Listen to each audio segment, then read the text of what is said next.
আজকে তৈরি করছি রুটি দিয়ে খাওয়ার জন্য ঢ্যাঁড়স কুমড়ো ভাজা। তার জন্য ঢ্যাঁড়সগুলো কেটে নিয়েছি, কুমড়ো কেটে নিয়েছি, একটু পেঁয়াজ আর লঙ্কা ভালো করে কেটে নিয়েছি। এইগুলো একটা কড়াই নিয়েছি, কড়াইয়ে তেল গরম করছি। খুব বেশি তেল দেবো না, সামান্যই দেব। তেলটা একটু গরম হোক। তেলটা গরম হলে পেঁয়াজগুলো দিয়ে দেবো।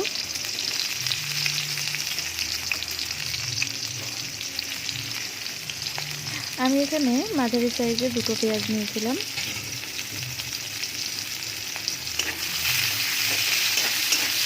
পেঁয়াজগুলোকে একটু নরম করে ভাজবো। আঁচটা বাড়ানোই আছে।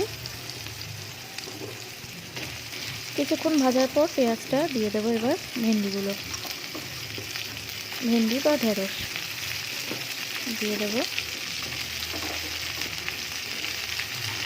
কুমড়োটা একটু পরে দেবো, কুমড়োটা আগে দিলে সিদ্ধ হয়ে যাবে বা গলে যাবে, তাই আগে ঢেঁড়সগুলো ভালো করে ভেজে নেব।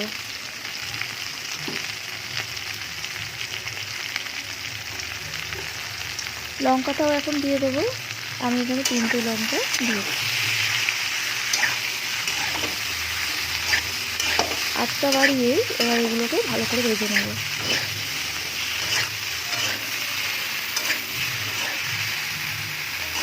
2 মিনিট ঢাকনা চাপা দিয়ে রাখবো যাতে ভালো করে সিদ্ধ হয়।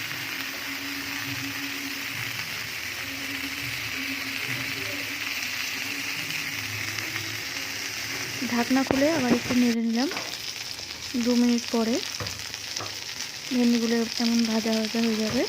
তারপর দিয়ে দেবো কুমড়োগুলো। সমস্ত কুমড়োটাই দিয়ে দেবো। আস্তে আস্তে একটু বাড়িয়ে নেব।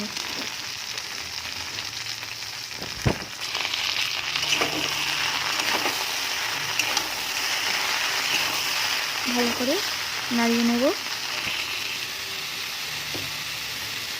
নিচে যাতে না লেগে যায় তার জন্য মাঝে মাঝে একটু করে নাড়াবো। এর মধ্যে দিয়ে দেবো হলুদ, পরিমাণ মতো হলুদ, পরিমাণ মতো নুন দিয়ে আবার ভালো করে মিশিয়ে নেব।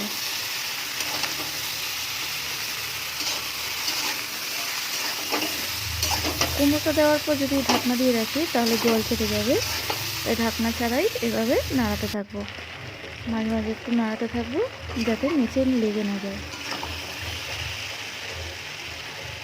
আঁচ বাড়ানো অবস্থায় কিছুক্ষণ এটাকে নামিয়ে নিয়ে আঁচটা কমিয়ে আবার একটু ঢাকা দিয়ে রাখবো।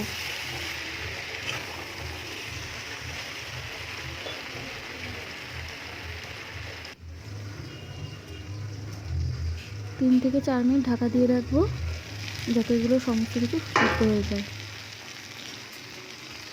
ঢাকনা খুলে আঁচটাকে বাড়িয়ে দেবো এবং নিচে লেগে যাওয়াগুলোকে ভালো করে নাড়িয়ে তুলে নেব।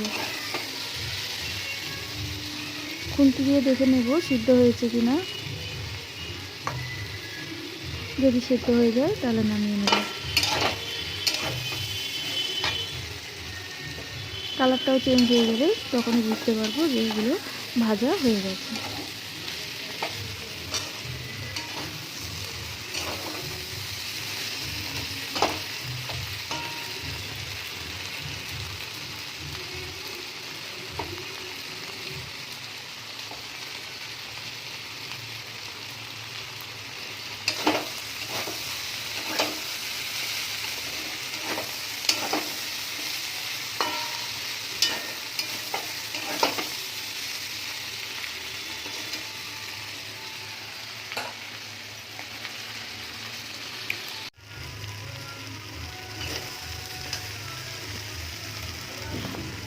আমার ঢ্যাঁড়স কুমড়ো ভাজা তৈরি হয়ে গেছে। রুটি দিয়ে পরিবেশন করুন এই ভাজাটি।